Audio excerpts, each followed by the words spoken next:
Hello, and welcome to the Professor Podcast with Ruth and Claire. Each episode, we talk about a particular topic in the life of a professor. We are tenure-track faculty members in the sciences, working at a primarily undergraduate university in California.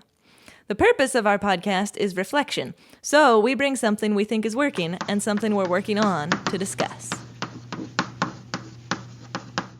Welcome to the Professor Podcast with Ruth and Claire. I'm Ruth. And I'm Claire.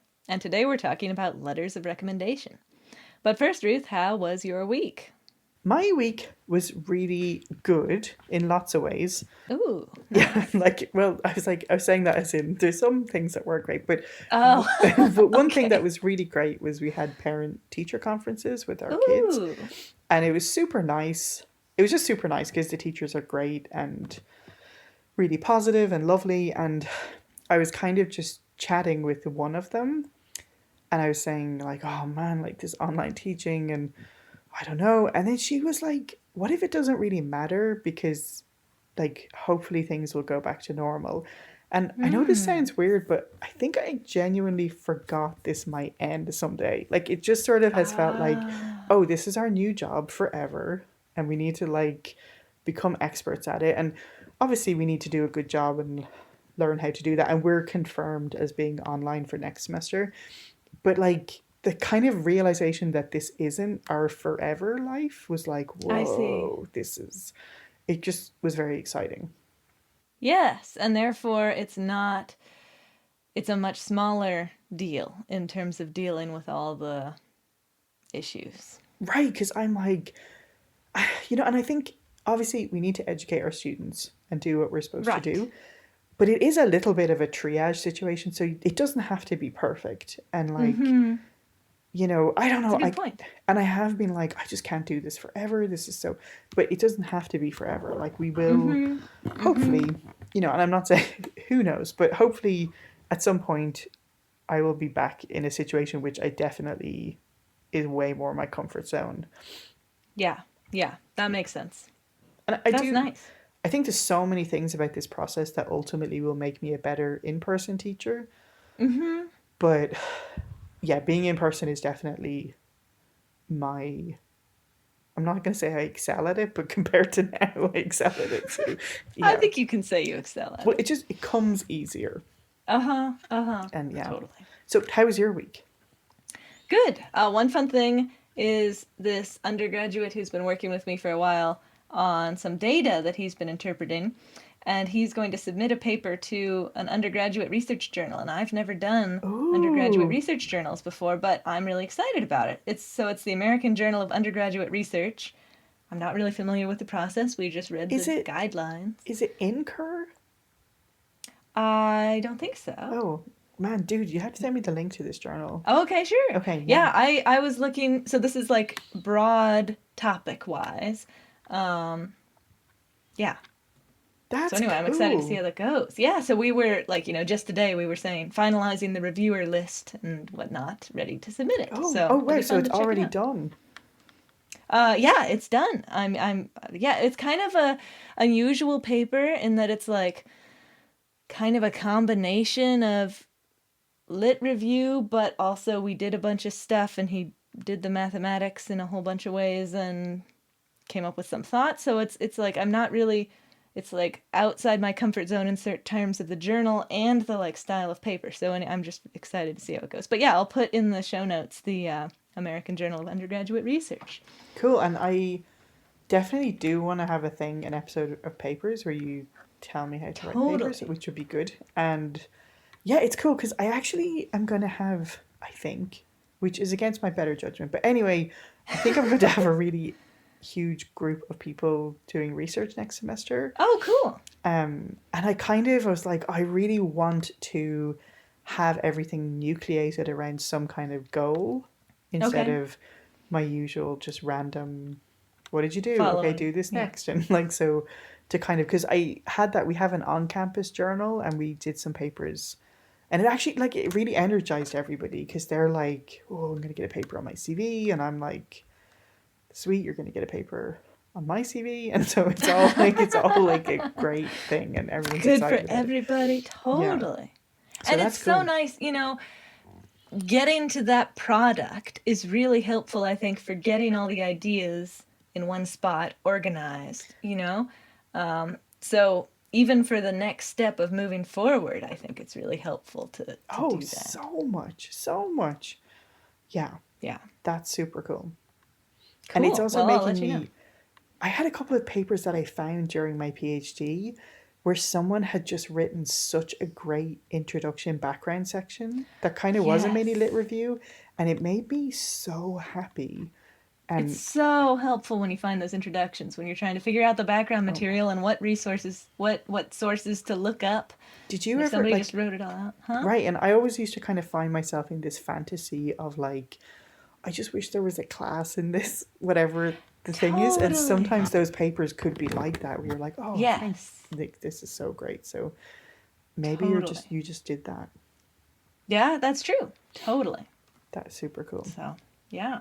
So, do you have a quote for us I today? do. I have a quote, and it is so it's kind of like two layers. Where I read a really amazing book called "The Body Is Not an Apology" by Sonia Mm-hmm. Renee Taylor, and I think I had a quote from her a couple of weeks ago, but she mentions this quote, which is from the Aboriginal activists in the 19, let me get the time right, 1970s, and the Aboriginal activist group in Queensland.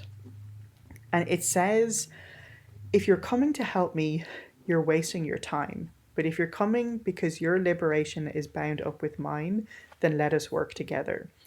And that Hmm. really resonated with me a lot in kind of my journey towards trying to do sort of social equity work, Mm-hmm. and also my experiences of being, I'm not equating this with like being a racial minority, but being a gender minority. Is that even a word? But anyway, in physics, and kind of Mm-hmm. thinking about the difference between interacting people who are like, well, we should help women because they're kind of feeble and they should get to be in physics.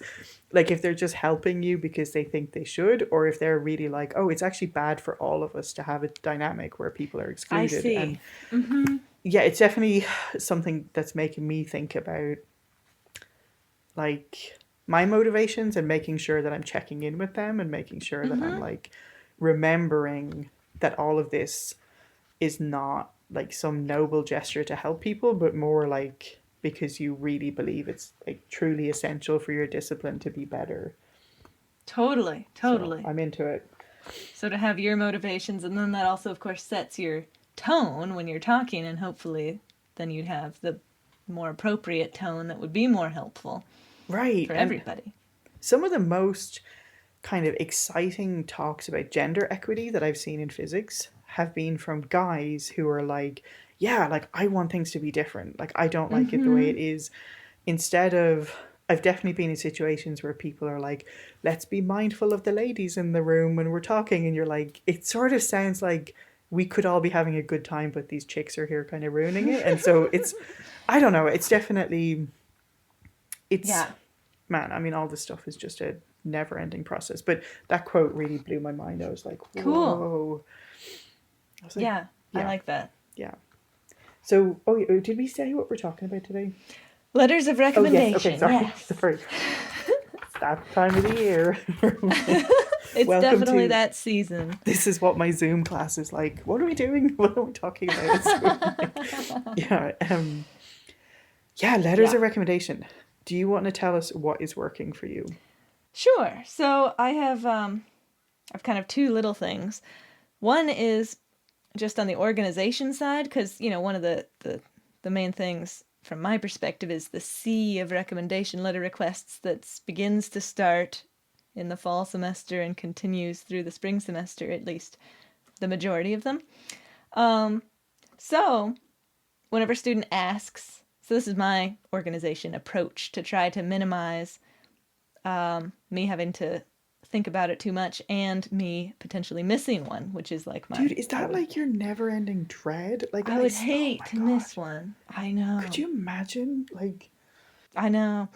Yeah. So what I do is I ask the students when they say, would you write me a letter? And I say yes. And then I say, when they have it, would they provide me a list of the schools and the deadlines and how to submit the letters for each school? dude.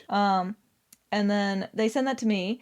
And then, of course, also each school, if most of the schools send us emails as they submit the applications. So I put all those into a folder in my inbox. So it's a special recommendation letters folder, all the requests, and the lists from the students.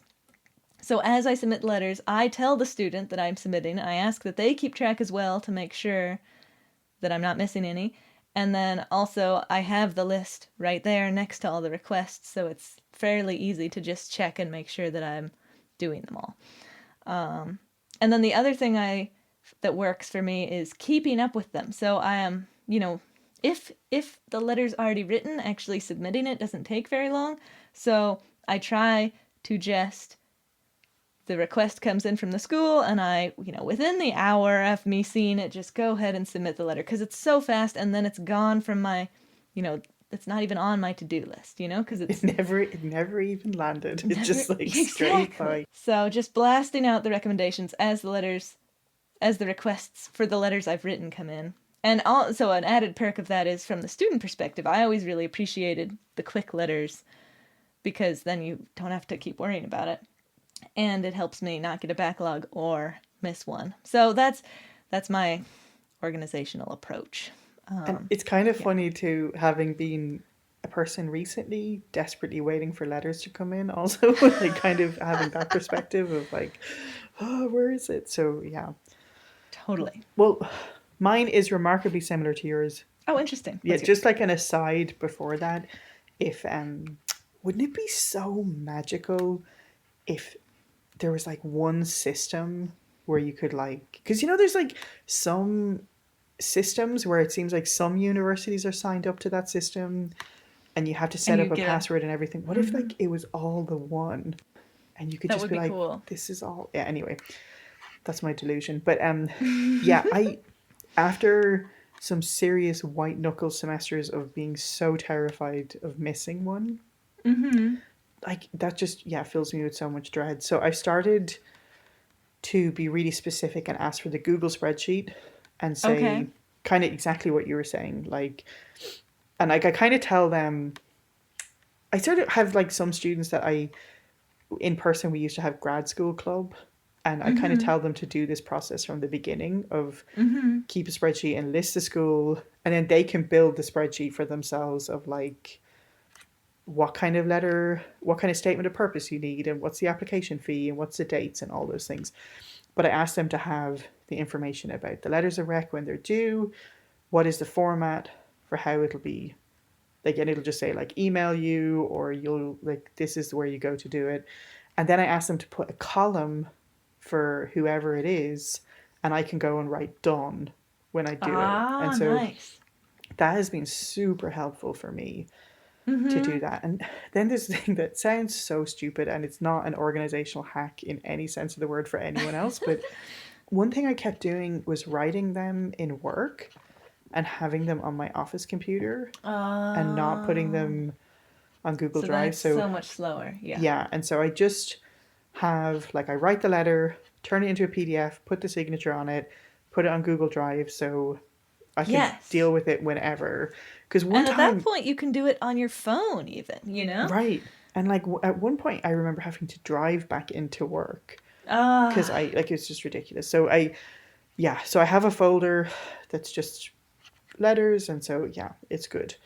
But because just the anxiety of missing one is a lot. So and the Google spreadsheet too, I think it's just really good for them to do it anyway. And so I think I've gotten quite a few of them to do it, and I think it's been productive for everybody. That's great.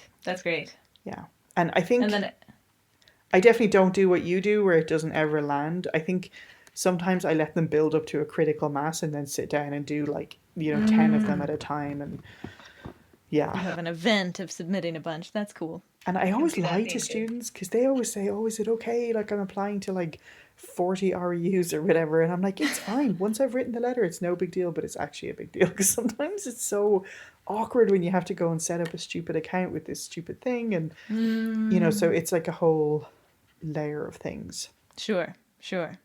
Interesting. But I'm getting better. Yeah.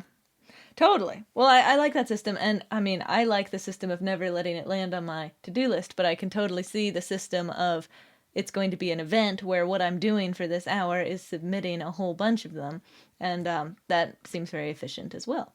I don't know. I definitely prefer yours. It's just, yeah. So, yeah. Because it's less like, I don't want anything to build up to a critical mass ever, basically. And like feeling of like, oh my God, I haven't done these things. So, yeah. Totally. Yeah. Okay. What are you working on? So I have this cool new approach this semester. Newly started, haven't really tried it out yet, but the plan This is the maiden inaugural unveiling. So I kept saying in the part that was working that as soon as the recommendation request comes in, I submit it. But that's only doable if I already have the letter written. And when I don't have the letter, so the way what happened in previous semesters was whoever submitted their application first, I would get that request, I'd write the letter, and then theirs would go out really quickly. Every time new requests come in, I could submit those really quickly. But the people who happened to not submit the first application early, I would not write the letter until later, and then that would pile up. So anyway, my cool new approach is to change the cue for when I write the letter. And now the cue is when the student requests the letter, just in general, hey, will you write me an application for grad school? That's my cue to go write the letter for the application for grad school. And I have to admit, I'm not writing them fully necessarily, but I'm at least starting them, getting a bunch of ideas down, getting them close, so that can get incorporated into my previous strategy of not having it land on my to-do list. I love that because it's so overwhelming sometimes. I can imagine just if you got the document started with the letterhead and all the blah, and then you could just write down a few points and then you can flesh them out if you need, like, but... Totally. It's so easy to revise a letter. Yeah. That's not daunting at all. So if there's just the basic ideas and I read through and say, oh, I totally forgot to mention this or whatever, that's easy to add.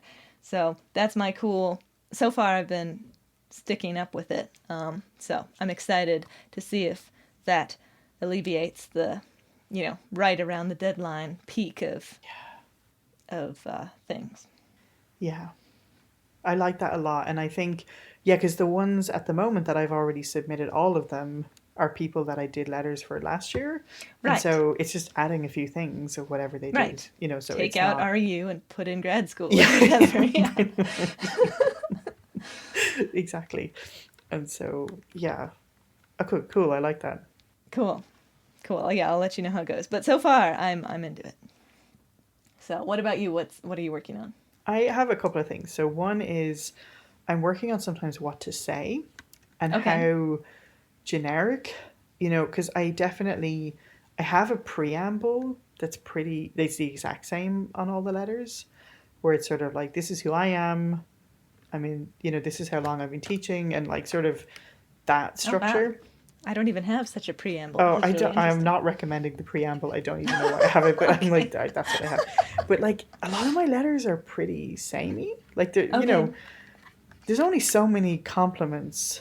Do you know what I mean? And I definitely have specific things and specific, like, they presented blah, blah, blah. And they did, but they're kind of samey. And last year I was submitting letters for 2 students to the same places. And I got really self-conscious about are people going to recognize a lot of similarities between these letters? Do you know what I mean? And some people are sort of like, no, I completely reinvent everything, completely honed to this one student. And I'm like, yeah, me too. But I'm not really, because there's a lot of stock sentences that I just reuse. And is that crap? Or I don't know. I'm really glad that you brought up the content of the letter, because we really had to talk about the content of the letter, but it wasn't on any of my stuff. So, I know what you mean.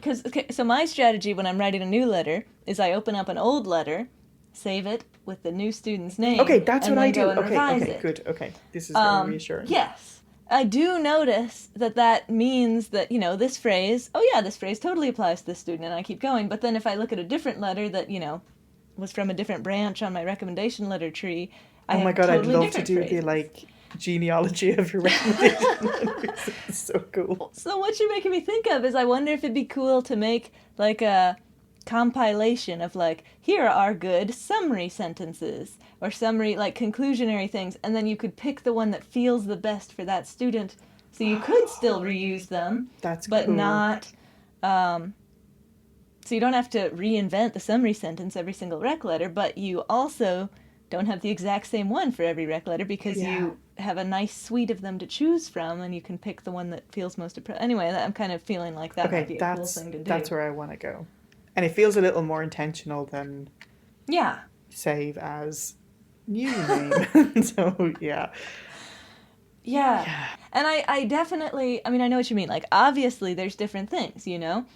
You know, student A, you talk about their awesome lab work, and student B, you talk about their awesome work in the class, and then student C, you talk about their group work or whatever, but still, you say so-and-so was a pleasure to have in my class in this semester, and ended the class with an A, and that's all very generic. Yes. Okay, that's making me feel a lot better, because I feel like literally anyone I've ever broached this with is like, no, I write a new poem for every student. I'm like, oh man, and like, so it just feels really overwhelming. Well, what does it mean? Like, yeah, it's not the same letter. I do write a new one, but I start from the old one. But like, it is, because you're like, I can't think of a better way to say this great sentence I wrote before. So yeah, I already read this, and I proofed it, and it was awesome. So still awesome. Yeah. Isn't that how people devolve into plagiarism? Where you're like, well, I can't really. No, we're just plagiarizing ourselves, so it's okay. What about? So I'm never. Maybe this is also my working on. Just hijacking your working on. What about on those sites where you go in and they have you upload the letter, but they also have you say like, how do you rank the student in terms of creativity and aptitude for science and likelihood to succeed in grad school and all these things? I always, you know, they have a lot of different rankings, like truly outstanding, top 1%, and like exceptional, top 5%, or, you know, everyone seems to have different rankings. And I often feel like I'm not quite sure, like if this student is awesome, should I just give them top marks all through the board? OMG. This is like, I literally had this today. Because part of me feels like I should give one that's not the top, because it like makes it more authentic. I feel that way too. Okay. And like also it'd be more helpful because it indicates that these other ones, like I usually end up doing like some combination of the top and second to top to indicate these ones they're not bad at, but they're not as exceptional as they are at these other. Right, because otherwise it just seems like you're just like like taking. Wow. Okay, that's really cool. Because I was having anguish about that earlier on. Okay, so it sounds like we maybe do similar things. Right, but you're right. Like, does it cheapen it if it's all outstanding? Because and it usually, and genuinely, there is something where you're like, well, like this person did need a bit more direction. Sure. You know, whatever, or interesting. And I also wonder, like, those, I'm never quite sure, like, what should I, instead of outstanding, what if I marked them all excellent? You know, like, top 1% is hard to achieve, like, but I'm still saying they're awesome, but is that gonna be, if I mark somebody as all excellence, is that gonna be worse? Are they going to not get it in favor of somebody who got all outstanding? I'm not sure how that works, you know? I know, because it's so much more loosey-goosey with the letter. Do you know what I mean? Because you can say really lovely things, but it's, you know, I don't know. Like, it's not, or like, people can interpret it whatever the way they want, but if they have some secret cutoff, like people who only get excellence are not even going to get in the pile. Right. Like, it feels very damning. Yeah. Interesting. But yeah. There have been times where, you know, a potential grad student advisor will email me and say, hey, I have a specific question about this potential student. And then that's great, because then you can address that particular question, no problem. So. And there's so many metrics. Like, they might be using something where they're like, this person's like a 4.0 and aced everything. So if they got excellent in oral communication instead of outstanding, it's fine. Yeah. But maybe someone didn't have a super, like, perfection GPA, but they got outstanding in leadership, so therefore, you know, I think we can't. We don't. I bet you're right. It's weighty though. okay, I have another one I'm working on. Okay, what's that? Saying no to a Oh, student or wow. knowing. First of all, Good there's one. two parts to this. One is like last year, I ended up writing 16 letters of recommendation for students, Mm-hmm. and it got insane. Like the workload of doing that was kind of, Too much. yeah, it was really intense. And so I wonder, is there ever a format for saying, hey, sorry, I'm actually writing 10 letters for people and I'm not going to write you a great letter and I have no confidence that I might actually like submit all of your letters, so it would be best if you ask someone else. And then the other part is if you know like this is not someone you would want to recommend. Right. And That's a I great point. I'm glad you brought this up too. well, because it's like, and yeah, and I know that it's there's ways of saying something like, oh, your grade wasn't great in my class, so maybe this isn't, whatever. But I don't know, it's just so tricky because, and then what if you said yes, but you can't in good conscience write a really good, I don't know. It's just so many Totally. difficulties.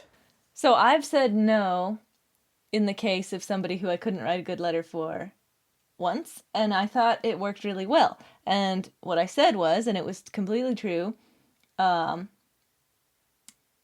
thanks for thinking of me. Uh, in my experience, people who get C's in my class that I write recommendations for, that doesn't normally work well. So I recommend that you instead ask, and then I knew this person well enough to say, the person you tutored for, or Yeah. that the tutoring center, that kind of thing. So and she replied super positively, and it was true that like getting a C in the class, I do feel like even if I have lots of positive things to say, that's going to be tough And to that's the recommend. metric that you like know them through, so that's what Yeah, you yeah. evaluate them on. I like that. So that worked well. And as far as saying no because you have too many already, that does seem a little harder, but maybe same thing. I do not have the time because I'm already writing too many to write you a good letter, so I recommend that you ask someone else. Yeah. It's in their best interest too to And ask someone else. And I you're mean, just I don't telling know them if that. that it was an unusual semester with like Yeah. how many of like my little babies were graduating, so it kind of, Uh-huh. yeah. But the thing I had, okay, so the person didn't do badly in a class, but they Mm-hmm. were super aggressive and unpleasant. Hmm. And so I was like, man, like I just don't know how to write this because So how do you say no in that case? right, and I didn't because I'm a big chicken baby, and so I was like, okay, and then I was like, oh no, like what will I do? But So what did you do? I think I can't even remember. I did sort of highlight some good points, Uh-huh. and then I think I did say something about like this person works best alone, and Mm-hmm. you know, there definitely might be Yeah. circumstances where they'll be successful, but I can't remember what I said, but it was something somebody in our department sent me because I was sort of wringing my hands about it, and they sent me like an email with like 12 sentences that you could use or like Uh-huh. descriptors they have used, and so that was Interesting. helpful.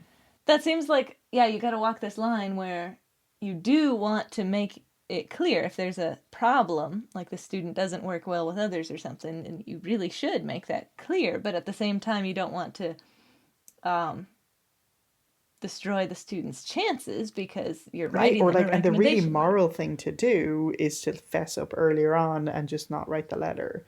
That's probably Right. best. So that's what Yeah, like I should have done, but I was like, yeah, it was a learning experience because it was like caused me a lot of anguish. sure. There are times, though, I remember in grad school, asked somebody for a recommendation, and he said, you've been the TA in my class and you were good at that, but that's really all I can say. And I genuinely just needed him to say that. Like, he was the third letter. I already had some, I don't know. I didn't need him to say anything more.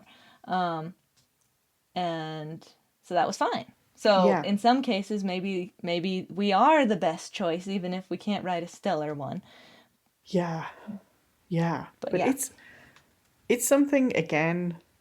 I wish there was a class in how to be a professor because like this is the kind of thing that's so like on the fly where you're just like figuring these things out. So yeah. Well, I emailed my my mentor, who's my undergraduate advisor, who I still email and ask advice of, and she I love that. Don't you feel like you're like, you didn't know when you helped me that one time that this was a lifelong arrangement? When I asked you sophomore year to be my advisor, I really meant for the rest of my life. That was like a marriage forever. So congratulations. But I have the same thing with people. Do you? Yeah. She said that a lot of times they just need to know that this person is not, going to blow up the lab. Like, they just need to hear, they don't need tons of information. The people who are assessing the candidates just need to know this person. When she eats strawberries, she seems kind of grumpy and like, you don't need to eat. Yeah. So it doesn't have to be this all-encompassing thing. It just needs to be this person would be totally fine in your lab, Yeah. So sometimes that's all they're looking for. No one will die from a result of you hiring this person. Right. So, exactly. Yeah. Dude, good though. You have kind of given me peace about some things that I thought I was the only person in the whole universe who did them, so that's very reassuring. I really appreciate it. Well, that's great. Yeah. Yeah. Thanks, Claire. Thank you, Ruth. Thanks so much for joining us on the Professor Podcast with Ruth and Claire. We're delighted to have you as a listener, and we would love to hear from you. And if you want to email us, our address is contactprofessorpodcast@gmail.com. We'd love to hear any of your suggestions for future shows or professor quotes that you might want to share with us, or even just things that have come up for you when you were listening to previous episodes. And if you've been enjoying the podcast, we would love if you would spread the word. So the best way to spread word is by telling people if you think they should listen to it, or you can leave us a review wherever you listen to your podcasts. Thanks so much for joining us, and we'll see you next time.